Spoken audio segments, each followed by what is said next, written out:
High বন্ধুরা, সবাই কেমন আছেন? আশা করি ভালো আছো।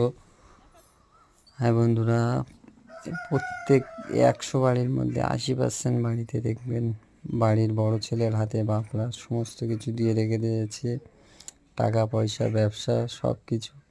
কিন্তু কোনো মেজে ছেলের হাতে কোনো কিছু দিয়ে রাখিনি। হাই বন্ধুরা, তোমরা সবাই দেখবেন যাদের বাড়ির 4 ভাই আছে, 5 ভাই আছে, কিন্তু বাড়ির মেজে ছেলেদের হাতে কী টাকা পয়সা দিয়ে রেখে দিয়েছে, আর বড় ছেলের বাড়ি কি দিয়ে রেখেছে। আশা করি সবাই দেখবেন যে বাড়ির মেজে ছেলের হাতে কোনো টাকা পয়সা দিয়ে রাখিনি, কিন্তু বড় ছেলের হাতে টাকা, ব্যবসা সব বাপের এক সংসারে থেকে দিয়ে রেখেছে।